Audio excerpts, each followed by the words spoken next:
Coba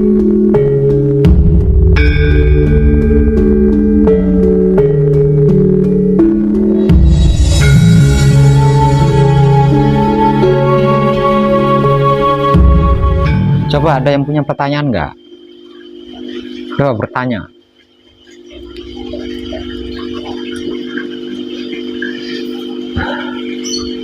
Ada pertanyaan tapi agak kesana sedikit. Agak kesana sedikit ya. Tentang apa itu? Tentang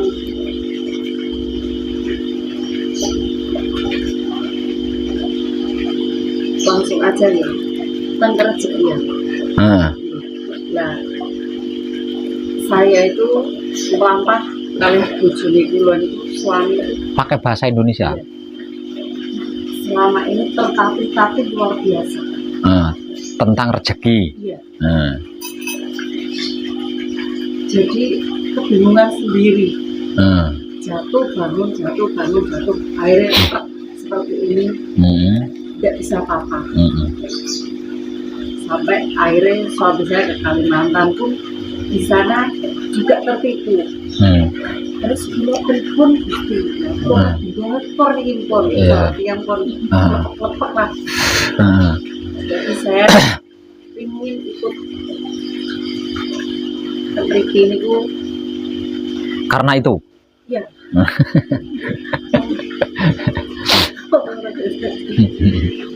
Rasanya pun nyesek-sek terus semangat pun.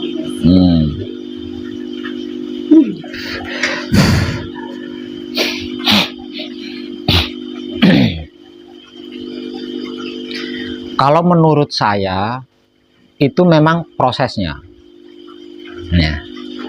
Karena kalau tidak dibuat seperti itu, ada kemungkinan panjenengan menuding pancagaib sesat.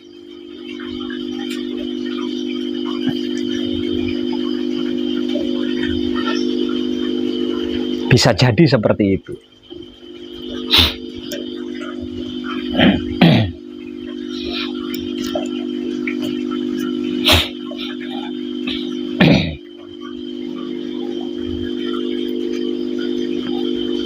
Lah, artinya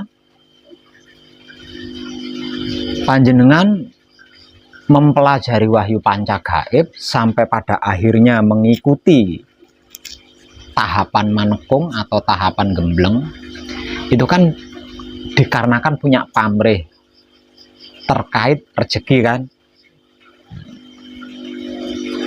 dan itu bukan salah ya, itu tidak apa-apa, asalkan pamrih panjenengan itu selesai di sini ya.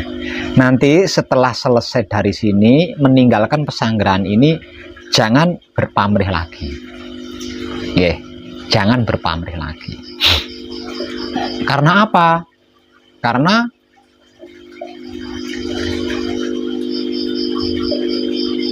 apapun yang pernah panjenengan lakukan yang mengakibatkan pada akhirnya jenengan jatuh, itu karena seluruh apa yang panjenengan lakukan disebabkan oleh pamrih. Apapun loh yang jenengan lakukan ya, apapun itu, entah itu yang berkaitan dengan agama atau tidak berkaitan dengan agama, semuanya itu berpamrih. Dan karena pamrih itu sudah pasti pendukungnya adalah ego sama arogan, itu pendukungnya.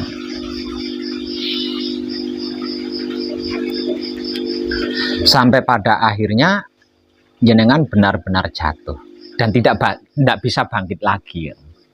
Jatuh tidak bisa bangkit lagi. Lah dari sini panjenengan kan bisa mengambil ilmunya. Bisa mengambil ilmunya agar supaya tidak mengalami seperti yang dulu lagi. Nah, kalau panjenengan tetap kekeh berpamrih, panjenengan akan mengalami seperti dulu lagi.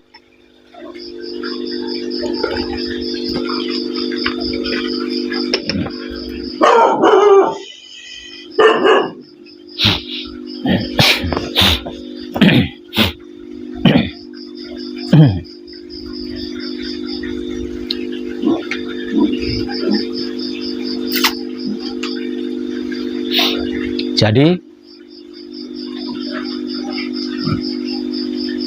setelah selesai nanti meninggalkan pesanggrahan ini,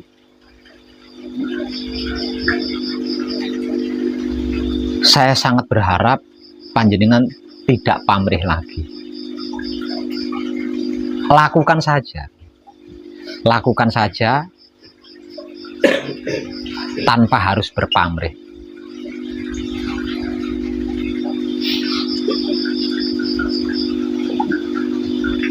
Semuanya, siapapun dia yang datang menemui saya di sini itu karena punya pamrih. Bahkan yang bertobat sekalipun itu pun punya pamrih. Pamrihnya apa? Pamrihnya mendapat pengampunan dari Yang Maha Pengampun. Artinya pamrih juga kan.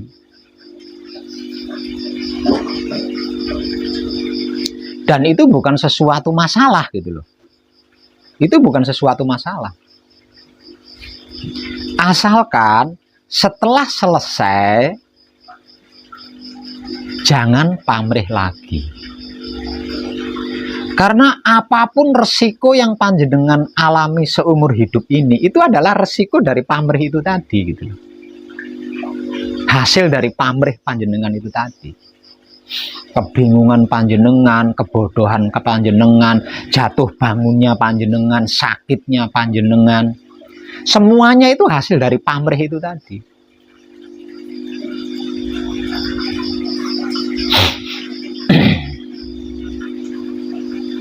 Sampai pada akhirnya masih karena pamrih memilih wahyu pancagaib. Pamrih atau tidak pamrih,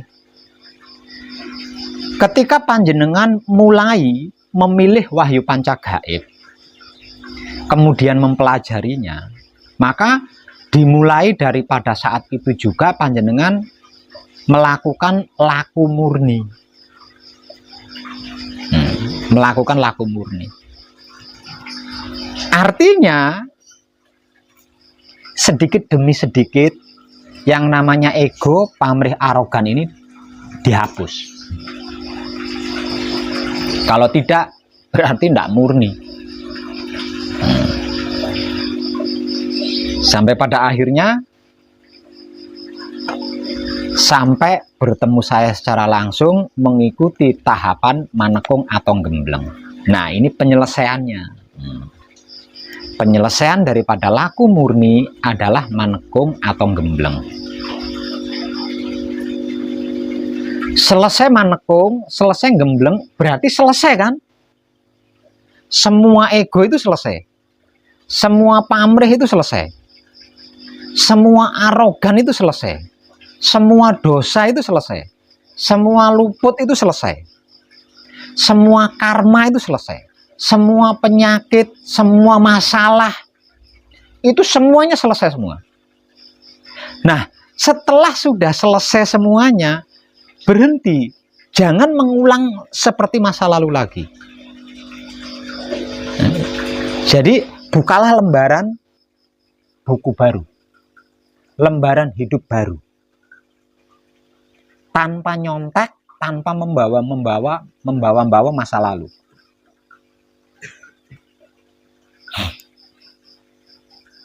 Karena ketika panjenengan selesai manekung, selesai gembleng, itu sudah bukan laku murni lagi, melainkan laku suci. Laku murni saja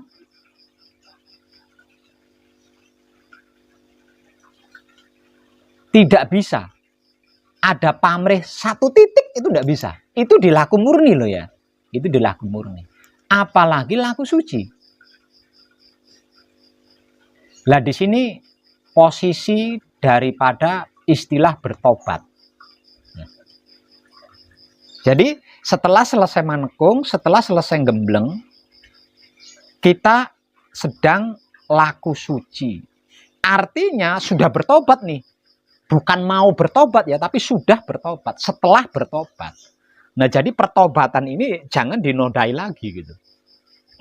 Jangan dinodai lagi. Karena apa? Karena kalau pertobatan yang sudah dilakukan ini sampai ternoda lagi, maka kita akan kembali kepada masa lalu lagi.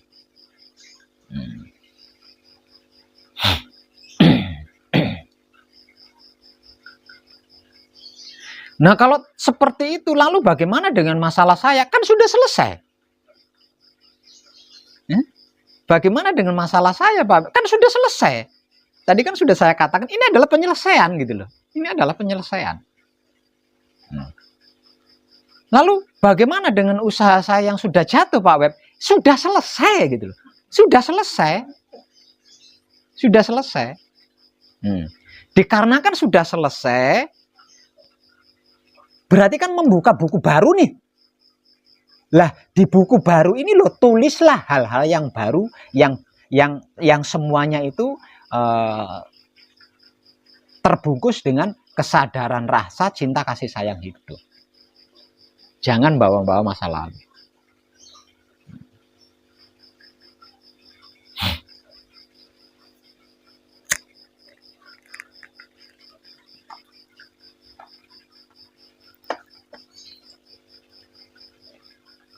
Jadi, ego, pamrih, arogan, masa lalu kita yang seumur hidup kita itu menyiksa diri kita, mencelakai diri kita. Lah ini kita ganti dengan syukur, dengan terima kasih.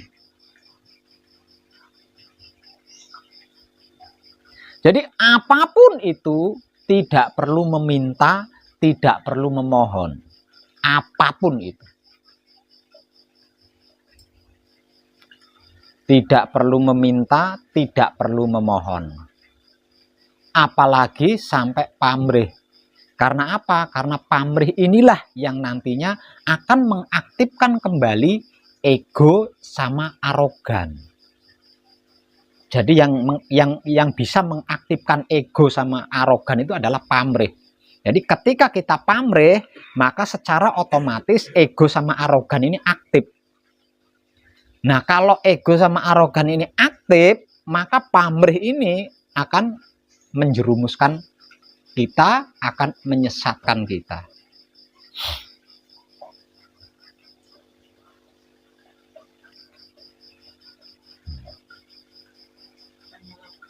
Ya. Suami istri ini ya. Ya. Nah, ini yang ikut depan saya kan saya. Itu kira-kira ada nggak nanti suami saya ikutan ketarik itu loh. Naik kok sial terus ngasih rasanya besok. Terus sampai utangnya semangat ya Allah. Menurut panjenengan, rezeki itu apa?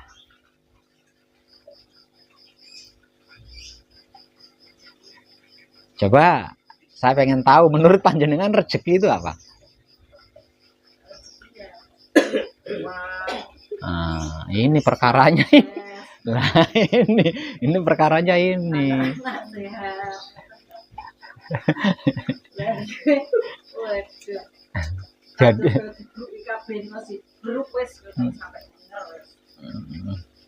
Jadi perkaranya itu panjenengan tidak tepat memaknai rezeki itu. Nah, itu yang membuat panjenengan panik itu. Nggih, panjenengan itu nggak tepat memaknai rezeki, nggak tepat.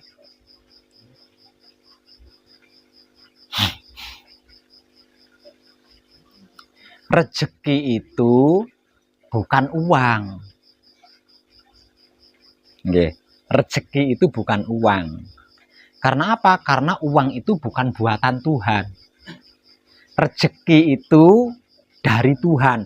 Rezeki itu buatan Tuhan, rezeki itu dari Tuhan, rezeki itu yang diberikan oleh Tuhan. Semisal contoh, saya memberi uang sama jenengan, itu bukan rezeki loh ya. Ya, itu bukan rezeki loh.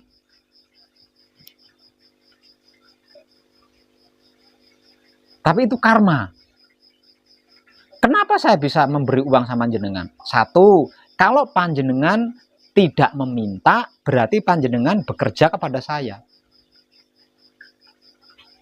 Nah, karena panjenengan meminta uang kepada saya, atau panjenengan bekerja untuk saya, maka saya memberi uang sama panjenengan. Dan itu bukan rezeki loh ya. Itu bukan rezeki itu. Karena apa? Karena bukan buatan Tuhan dan bukan dari Tuhan.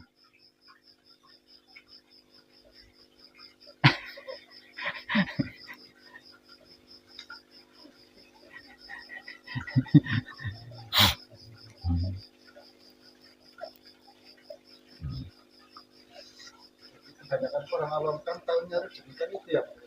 Iya. Iya. Memaknai rezeki itu uang.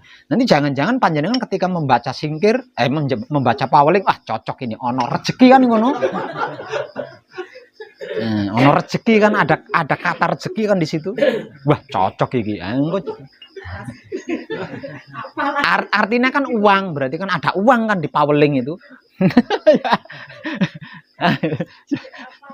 Apalagi dapatnya pertama dikali kapal. Lah ya soalnya ono rezeki kuwi mau, berarti kan ono duit ning kono. Ya, kan duit ning kono.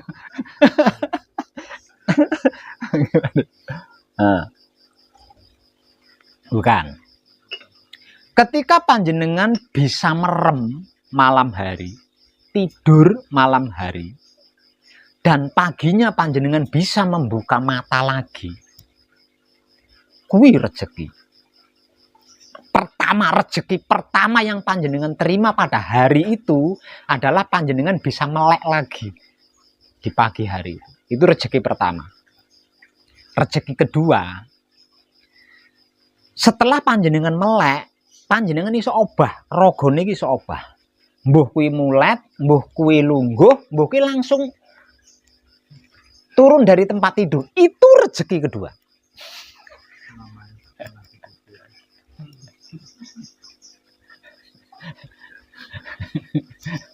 Melek mawon rasane isin.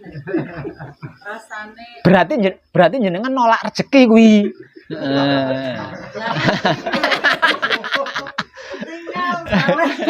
tinggal setorane aduh ya Allah. Ya jenengan harus siap. Nggih. Dengan semua setoran, dengan semua cicilan itu panjenengan harus siap. Kenapa kok harus siap? Lah wong itu kan keputusan panjenengan sendiri, hasil dari perbuatan panjenengan sendiri. Jadi panjenengan harus berani menghadapi semua itu. Coba kalau sejak awal panjenengan mengenal diri. Kan enggak mungkin, kan ngalami seperti itu kan enggak mungkin. Ya, enggak mungkin. Nah, apalan macam-macam itu bukan jati diri jenengan. Yasin sampai apal. Al rezeki ane ora. Sampai kapal, berkulit sampai pegel. Jangan buat sampai melek. Saestu. Keliru bacaane. Jajal ketemu aku biyen tak tuturi bacaane. Padahal bacaane ki gampang. Waya salat subuh melampur ngantuk bener. Nah, iya gara-gara orang kalimat rezeki kan. Padahal amalan ki gampang, bacaan ki gampang. Tidak ada Tuhan yang ada uang. Rezeki wong rezeki itu kan maknane akeh. Ya, arti makna dari rezeki itu maknanya banyak. Yang ada di pikiran panjenengan uang, panjenengan berdoa minta rezeki. Apa Gusti Allah keliru lek weneh rezeki iso melek isu dudu duit loh. Kan itu kan rezeki. Lan jenengan kan mindsetnya mung duit toh. Tapi jenengan ndak pernah mau minta duit sama Tuhan. Mintanya rezeki. Monggo iya kan? Ya bener ah. Nyajal lek wiridane kaya aku mau, tidak ada Tuhan, yang ada duit. Ngono ada duit. Cetha kan ya, jelas kan? Rezeki kan ndak jelas. Jadi jangan nyalain Tuhan loh. Soalnya dengan mintanya rezeki. Rezeki itu perwujudannya banyak. Ya toko sitok kan diwehi. Engko giliran tekan duit orang memadai. Nah, karena tidak memadai, karena tidak mencukupi, panjenengan tetap tidak mau bersyukur. Belum bisa bersyukur, minta lagi. Tembung minta tetap rezeki maneh. Ya engko kan maneka warna neh dikasihnya kan bermacam-macam lagi dikasihnya. Termasuk uang. Tapi uang yang diberikan itu tidak memadai, tidak mencukupi kan? Tidak mencukupi. Makanya tidak berhenti panjenengan meminta di situ. Besoknya diulang lagi minta rezeki yang lah terus kapan rampungnya? Kapan rampungnya? Itu banyak di antara kita yang tidak tepat memaknai rezeki. Apalagi kalimat rezeki di dalam Pauling sama sekali itu bukan tentang uang, bahkan bukan tentang kesehatan, tentang apa namanya, ya termasuk kesehatan itu, termasuk bisa melek lagi di pagi hari itu bukan yang dimaksud rezeki di dalam Pauling loh ya.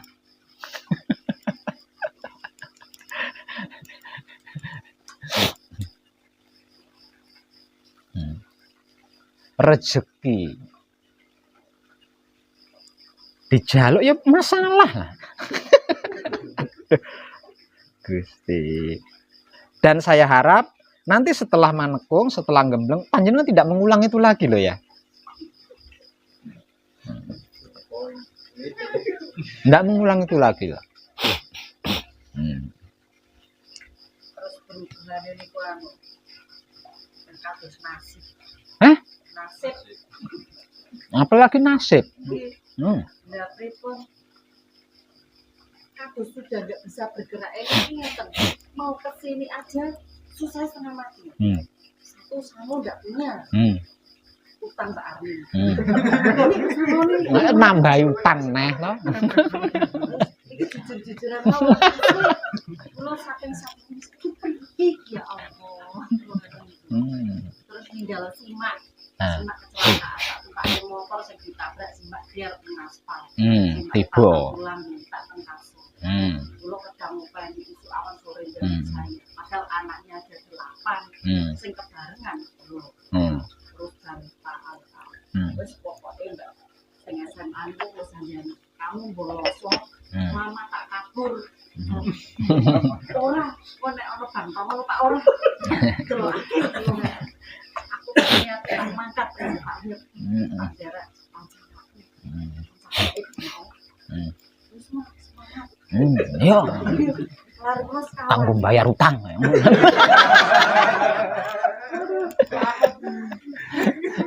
Belum mangkat wis nekat.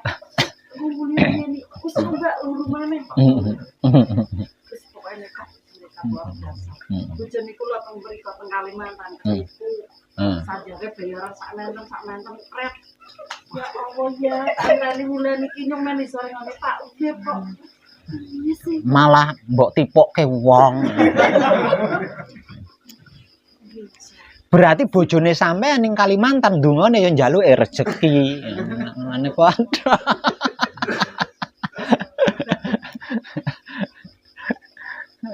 Apa kula tak sengalami apa kadang sanes yo ada.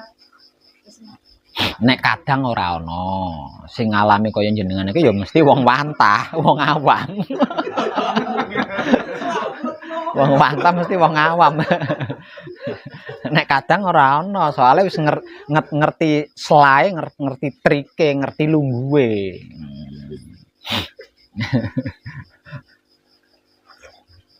Tapi lebih baik begitu loh daripada diam aja sama seperti jenengan loh ya. Saya suka itu. Seperti itu. Itu lebih bagus. Karena dengan begitu jelas kan? Jelas.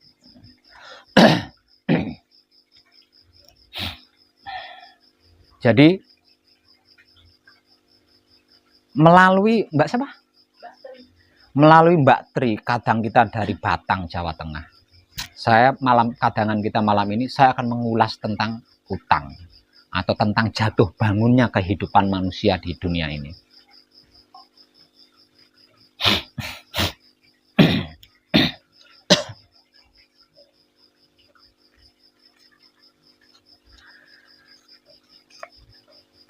Seperti yang sudah sering saya sampaikan di banyak video saya. Sebenarnya saya sering menyampaikan ini loh Mbak ya. Di video itu saya sering sekali. Saya harus kesini. Nah iya. Enggak, maksudnya pemahaman tentang ini loh ya. Iya, pemahaman tentang ini. Bahwasanya pada mulanya masalah itu enggak ada, Pak. Ini masalah apapun ya, termasuk terutama utang kuwi mau. Awalnya itu enggak ada gitu loh.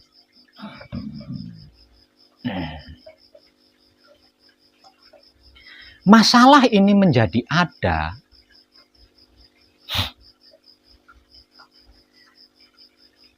ketika makhluk yang disebut manusia ini merasa malu sama Tuhan. Awalnya malu, sepele banget ya, malu. Karena malu, maka terciptalah batas di situ. Nah, agar supaya bisa kembali lagi harmonis dengan Tuhan, maka manusia ini menciptakan akal, apa ya, politik lah kan. Bisa dikatakan menciptakan politik. Menggunakan akalnya gitu. Menggunakan akalnya. Piye carane, bagaimana caranya agar hubunganku dengan Tuhan ini kembali harmonis seperti pada awalnya. Gitu.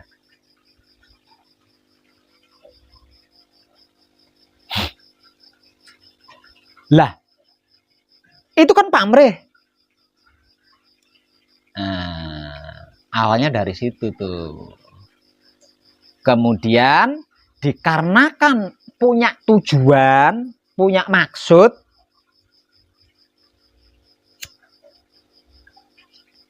lalu yang namanya ego sama arogan ini bangkit mendukung tujuan tadi loh. Mendukung apa yang dimaksud tadi itu. Lah, manusia hidup itu kan kecerdasannya Tuhan. Didukung, didorong, ya melampaui Tuhan. Yang dimaksud melampaui. Semisal contoh sini Tuhan ya, melampaui. Keliwat. Melampaui ya. Keliwat. Saking cerdas ya. Saking cerdas ya.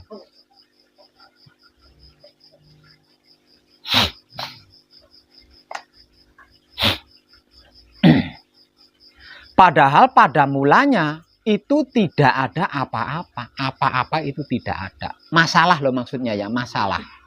Masalah.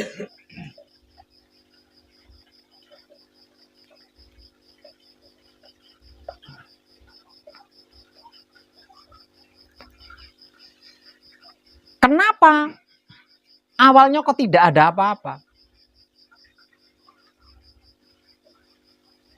Dikarenakan pada awalnya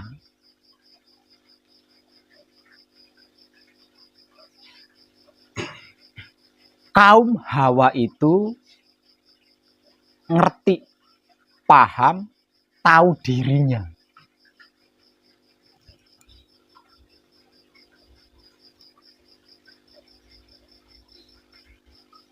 Tahu dirinya.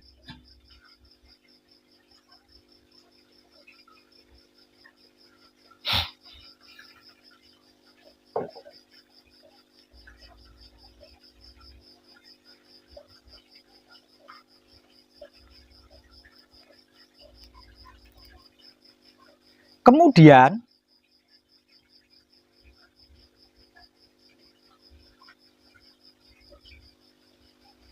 kaum Hawa Kalau saya katakan kaum Hawa, ya ora cocok juga ya. Jadi kayaknya yang lebih cocok itu Adam Hawa lah. Karena kehidupan manusia itu kan bermula dari situ. Jadi Adam Hawa itu adalah manusia pertama, Mas. Adam Hawa itu manusia pertama sebelum ada manusia-manusia lain. Nah, itu kehidupan kita itu bermula dari situ. Lah masalah ini menjadi ada ketika Hawa itu lupa diri. Ketika Hawa lupa diri.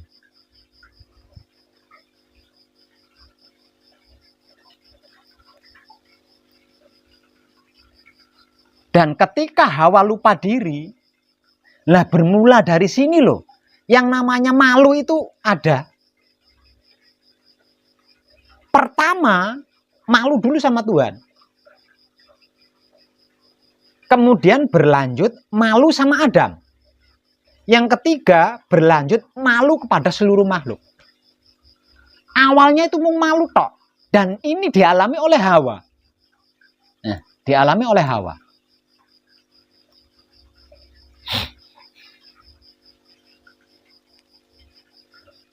Lah karena malu ini, akhirnya Hawa ini kan mencari teman.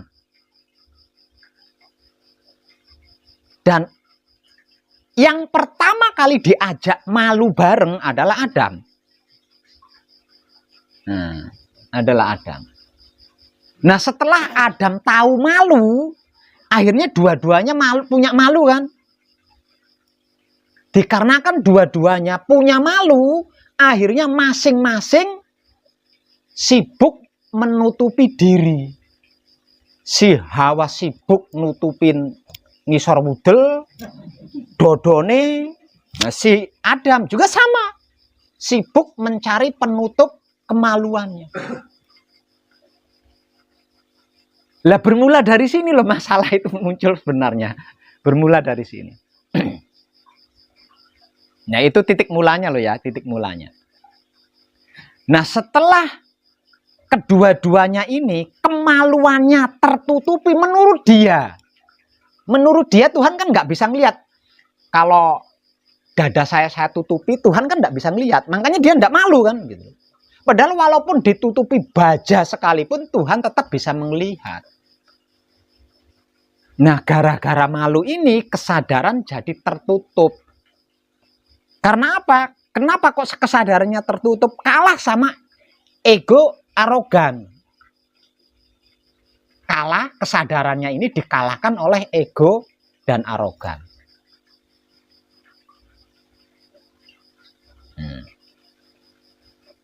Nah, ego dan arogan inilah yang mempolitiki seakan-akan Tuhan itu tidak melihat apa yang ditutupi tadi gitu loh. Apa yang ditutupi tadi seakan-akan Tuhan itu tidak bisa melihat. Itu menurut akalnya. Padahal secara sadar ditutupi baja sekalipun Tuhan tetap melihat gitu. Nah, bermula dari situ. Tapi sedikit saja itu ya. Dan itu saya anggap sudah cukup itu sebagai bahan. Lah dari apa yang sudah saya sampaikan tadi, kalau kita tarik benang merahnya, berarti kuncinya kan ada pada perempuan nih. Kuncinya ada pada perempuan.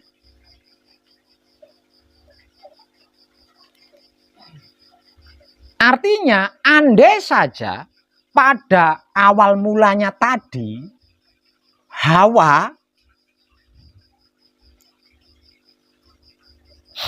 tidak lupa diri, ya sampai sekarang nggak ada masalah itu, nggak ada. Sampai sekarang masalah itu nggak ada. Ya. Kesimpulannya kan gitu. Ya. Berarti kalau saja sejak zaman Hawa wanita itu tidak lupa diri, artinya tidak lupa diri berarti kan tahu diri. sampai detik ini masalah itu nggak ada.